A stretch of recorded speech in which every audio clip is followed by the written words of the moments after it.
Mercury is a critical planet in the horoscope. It's the planet that rules our life from 3 to 12, the age of Mercury, and that's the developing adult mind. Mercury is the crown prince, so he's the one who's growing into a position of rulership. Okay? If we look at mythology, the deity attached to Mercury is Vishnu, who's always the one that comes and saves the day. And then in Norse mythology, Mercury relates to Odin, the one-eyed, all-seeing god. So Mercury is extremely powerful if we look at some of the myths. And I've often said in my, in classes from whenever I've started studying and teaching astrology for 30 years, I always said a good Mercury will make such a difference in a person's life. If you see lots of things wrong, look for a good Mercury. In the same way, a troubled Mercury will cause us to have a lot of pitfalls, okay? Because Mercury is the developing adult mind. Now, what that means is that we're trying to be adults about things in our life, which means we're trying to figure out how to manage this childhood trauma we carry with us. We're trying to figure out how to re-educate our parents so we can live our lives in a truthful way to ourselves. And we're constantly doing that in respect to different things as different things come into our life. So our adult mind is constantly being developed with, okay, in this scenario, with this thing, with a job, with a relationship, now I have a baby, now I've got to take care of my sick husband, now I've got this or that. We're constantly being forced to develop a greater level of adulthood in different things. So while we're focused on that from the age of 3 to 12 during the age of Mercury, we are constantly involved in needing to learn how to manage ourselves better, the child mind, and how to make better choices, which is the parental mind essentially, in everything we do. So it's a non-stop thing. Okay? I call Mercury the observing adult mind. It's the adult mind that observes. And you might be thinking, okay, so you observe, so what? Why is that such a big deal? Why is that so important? Observing, okay, you're watching a movie, not a big deal. But really the truth is it's all about observing. Because the true consciousness within us is the witness. It's the one that's observing the whole movie. And unfortunately, all kinds of parts of us get attached to the movie and think it's real. But the reality is, the truest part of us is an observer of life. So the minute we go into an observing state, we step into a magical realm, rather a spiritual realm. The name of Mercury is Buddha, the Sanskrit name, the most common Sanskrit name. Of course, it has many, many Sanskrit names, but the most common is Buddha, which means awakening and intelligent. So it's the awakening intelligence, but not just the intelligence to do math, but the awakening intelligence to know. To know what? The truth, which is what we're striving after, the truth of ourselves, the truth of a situation. In Tantra, this is the symbol of Mercury. Okay, this. This is called a Vajra, and it's a spiritual symbol. Now, what it symbolizes is this is the head, this is the body, and this is the neck.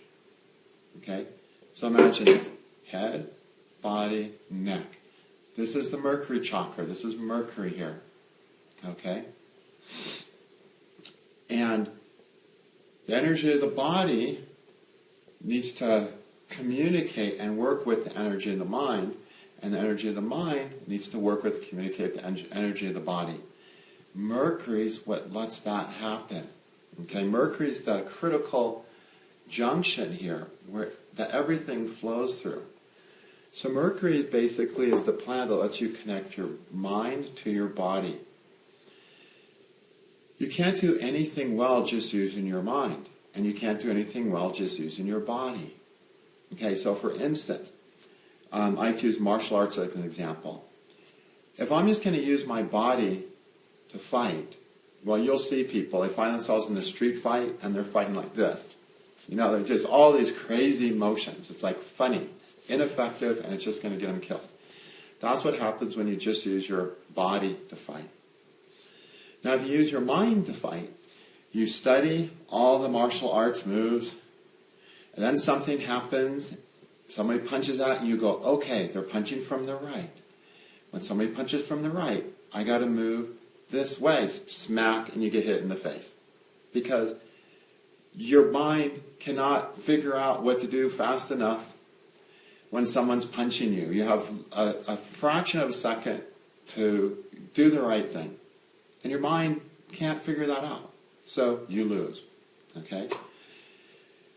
Now, we have this saying, it's not true until the truth is in your body. Okay, so a good martial artist, he learns with his mind. He learns the technique, and he learns countless techniques and countless ways of moving. And he practices those techniques and ways of moving until they're automatic to his body.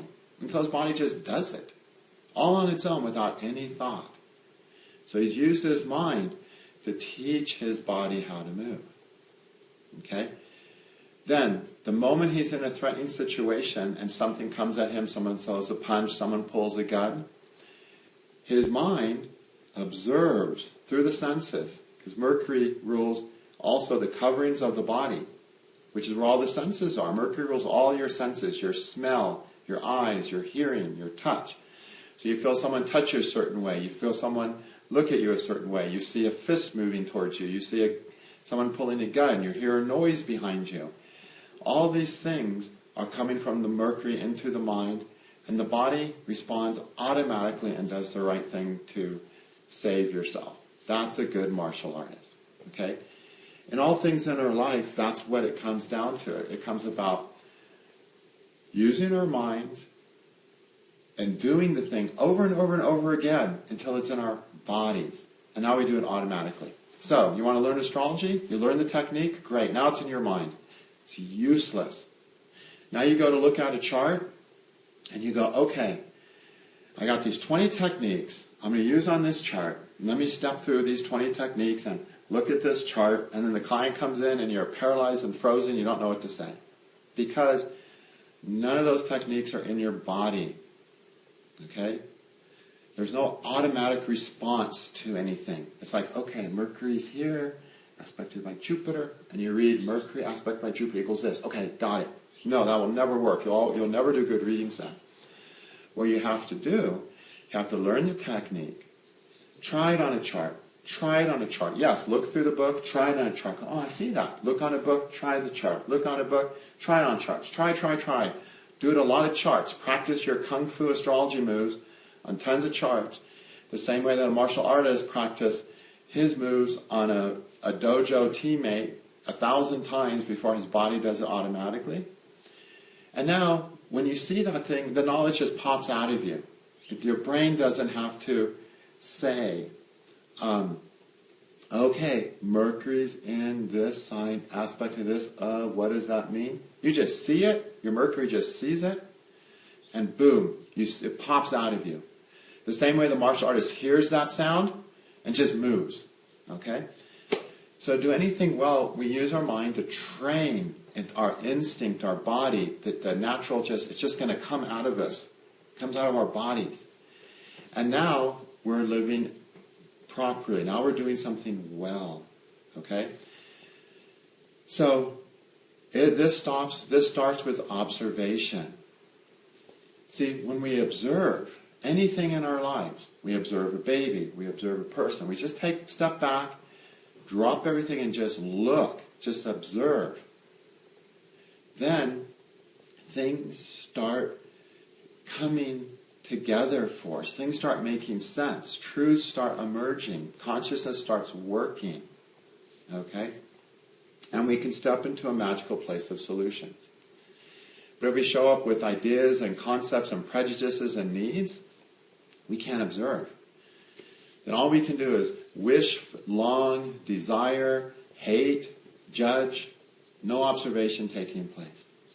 Okay? So, observing is the first step to making things move forward. And when we observe, we just discover something in that observation. Because there's an intelligence that is always present and waiting to do something. Okay? And that is a conjunction of your body and mind. You can't just... observing doesn't mean you're considering and going, what does this mean? That's not observing. That's thinking. Not observing. Okay? We are not thinking. Thinking is bad. Okay? It's observing. And when we observe, our minds and bodies come together to provide a truthful solution, a truthful response, a truthful answer. Okay? That's what Mercury has to offer us when we use it correctly. Okay? Now, Mercury is also the child of the moon. The moon is the child mind. So Mercury is this, comes out of the child mind. It's the first thing that comes out of the child mind. And it's the ether element. And it starts the whole process of life, really. So out of the consciousness of the moon comes the Mercury, the ether element. Out of the ether element comes the other elements, and so on, all the way to the earth element. Okay? So in the manifestation of things, Mercury is the ether element. Okay? So, as the world is manifested according to Sankhya Yoga. Okay? So, this is happening out of the child mind. This is the development. The next step from the child mind is this birth of this developing adult, this observational consciousness that is able to figure things out and make things work. Okay? Now, if Mercury's in good shape in a chart, has good Logitanya Vashtas, then during that age of 3 to 12, the person had very good learning experiences. They learned to learn. They became capable of learning. We all, some people say, oh, education's useless because all it tells you is to memorize facts and ideas. It's true. What we're supposed to be doing is we're supposed to be learning how to learn. A person who knows how to learn, which means knows how to use their Mercury to observe, will do so much better in life than someone who learns 1 billion facts, memorizes everything there is to know. Okay? They're going to have a more successful life. They love making these TV shows about these super brilliant people who, they pick up a book, they read it, they know everything. And they say, oh, pick up a book in the library, pick up a book. Go to a page. Okay, what page are you on? And they start reading the page. They start telling you what's on the page. Okay, it was 10 years ago they read that book. You see a lot of movies made by that, like that. But the truth is, a person who can do that could be completely miserable and useless and not have a good life. And then they made the movie called Forrest Gump, where we just had this guy who was way below the working intelligence of a human being, had a very low IQ, wasn't intellectually competent at all. But if you watch this movie, he's just observing. He's an amazing observer. He's observing life. And he has this really, life that people love watching a movie about. Okay? He has a beautiful, successful life over it. He observes and he acts. He observes and he acts. And he acts out of what he observes, ultimately, and what he feels a lot of the time. And he has a person like that is going to have a better life than someone who knows everything that's in the books. Okay? That's really the gift of Mercury. Okay? When Mercury gets overly intellectual, there's something wrong with Mercury at that point. Okay? It's not supposed to be that way. It's about observing without the mind getting involved, so a person's mind and body can come together to act in a useful way. Okay? In all things. So good Mercury people are able to learn. A troubled Mercury, they struggle in learning, and they have a trauma. We always have a psychological trauma between the age of 1 and 3. The only question is, how severe was it? For some people it's very severe, for other people it's very minor, depending on the Avashtas and Moon and Mars, right? Now, that initial separation trauma from mother is our foundation trauma.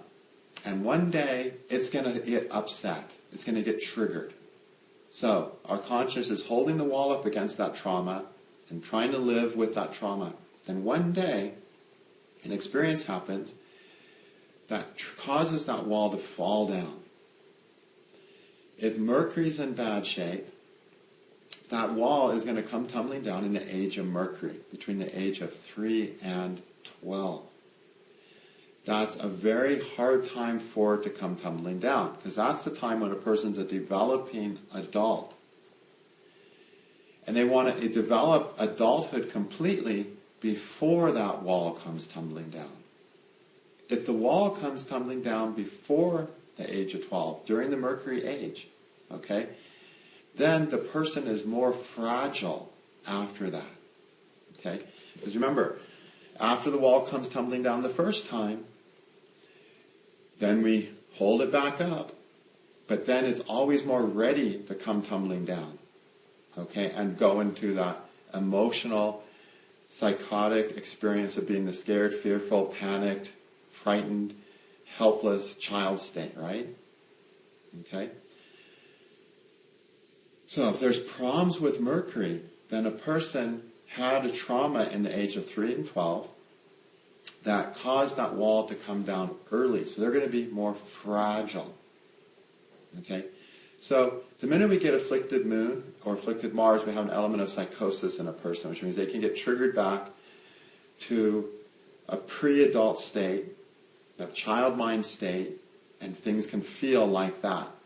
Okay, they can feel that helpless, even though now they're grown up and can do everything. For that moment, they can feel as helpless as a 0 to 3 year old. Okay,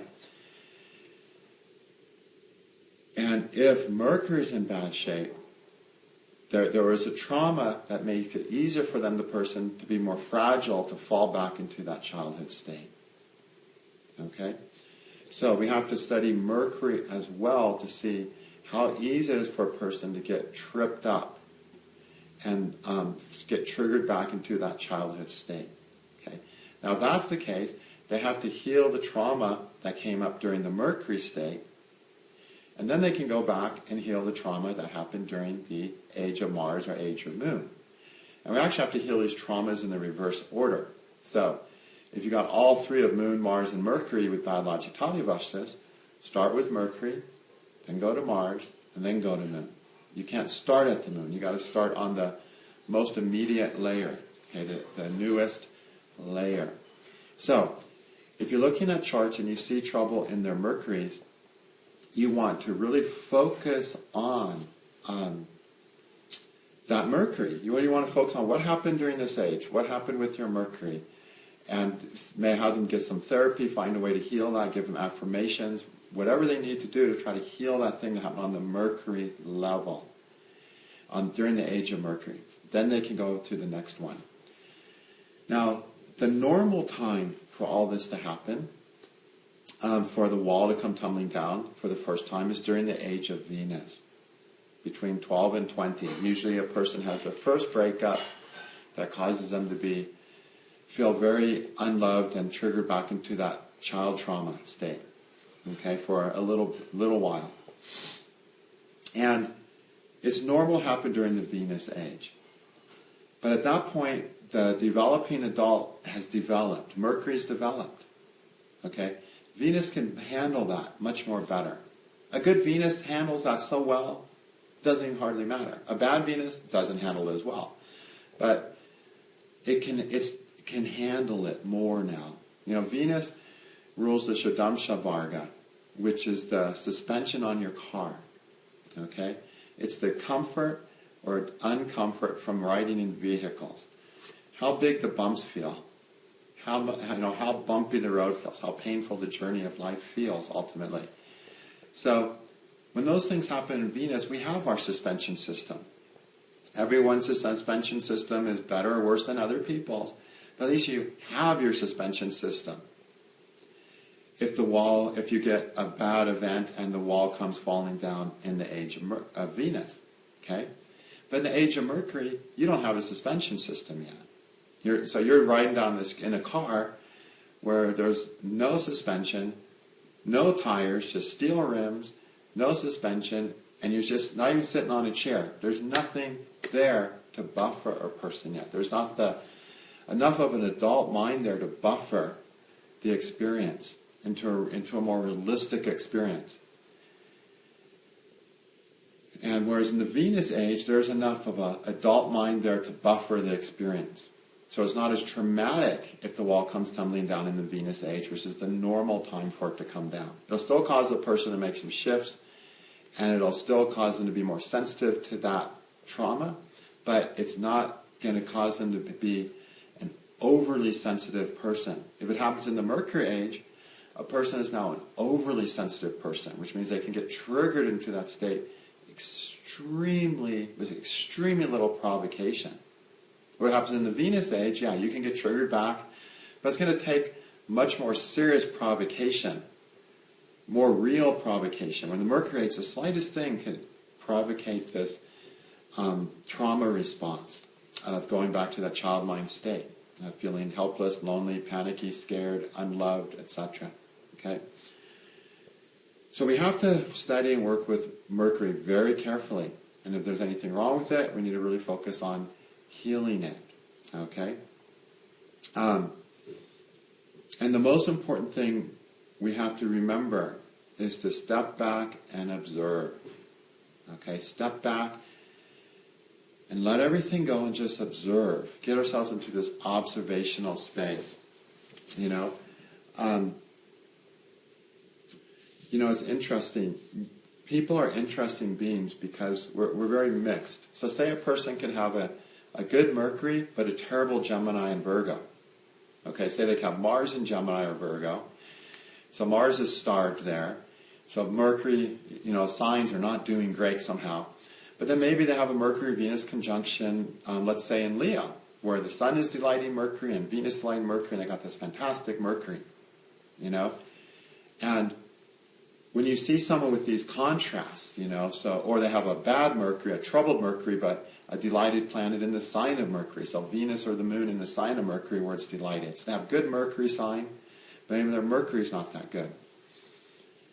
And it's when you spend time with people who have these mixed indications, a good Venus and bad Venus signs, or good Venus signs and bad Venus. When you see the sign's good and the planet bad or vice versa, it's really a good astrological experience to spend time with people who have that, in the sense that you will see how they could be in this state of misusing their Mercury or Venus, whatever the case might be. And then all of a sudden they'll shift into using it correctly. A situation will demand it. So they'll go through life, just screwing up their Mercury, let's say. And all of a sudden a situation demands it. And then all of a sudden they shift into a fully observational mode. Now they're in there with good Mercury, They went from the sign to the planet or whatever was good. And all of a sudden, you can just tell the look on their faces changes. How they look at you, how they look at whatever they're looking at changes into an observational mode. Completely different experience. And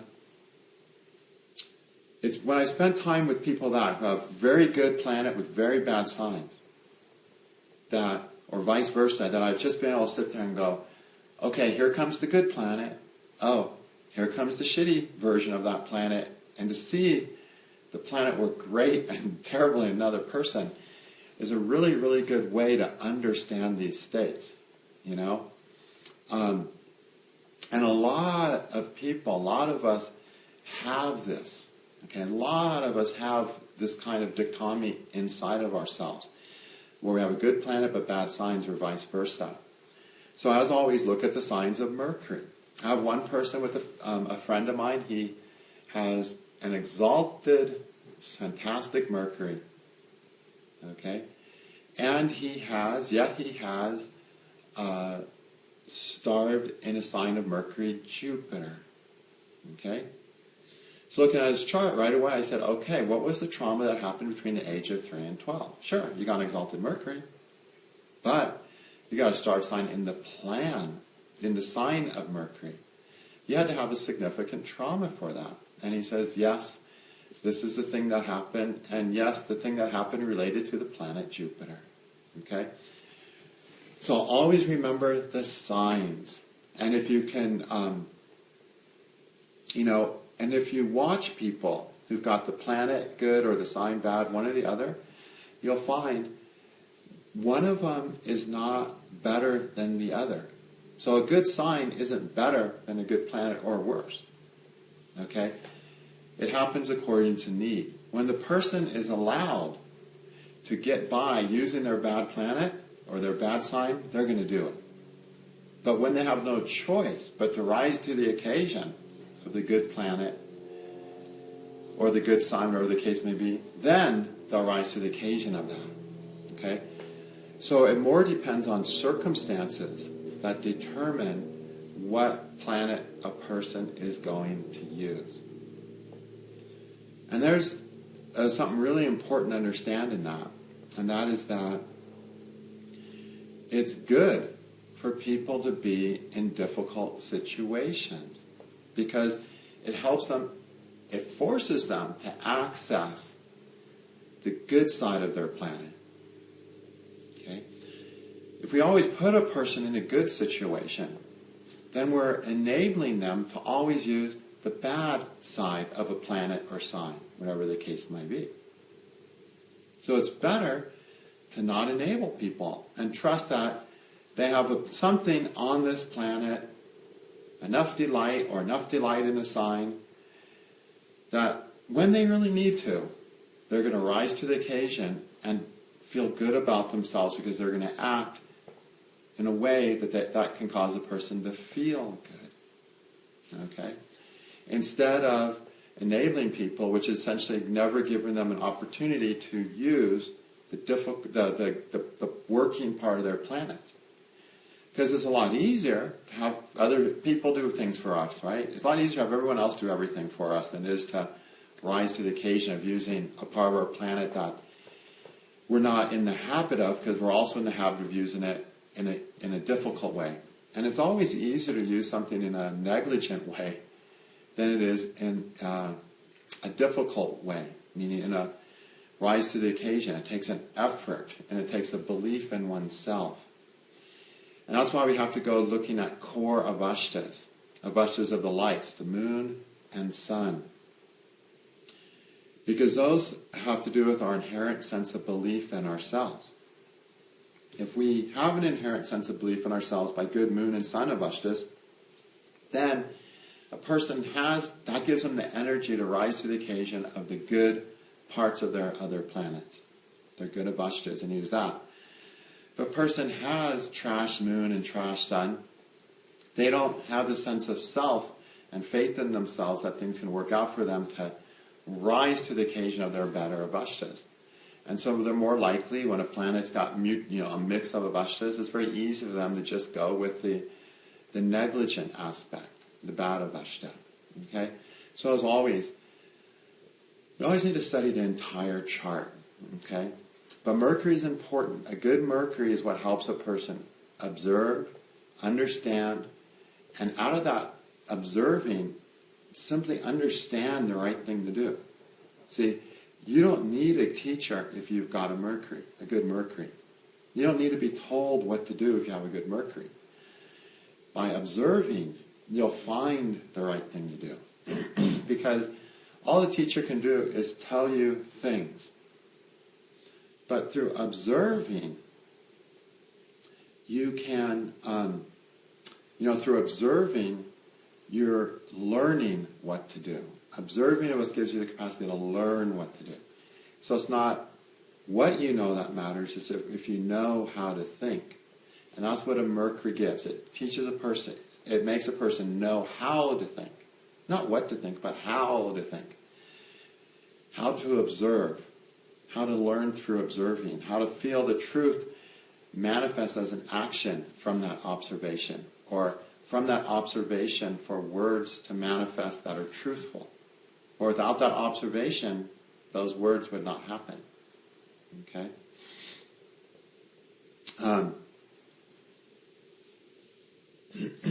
Okay, I think that's a good intro on Mercury. And then we'll get on to the delighting planets that are delighting Mercury in the next video. Thank you.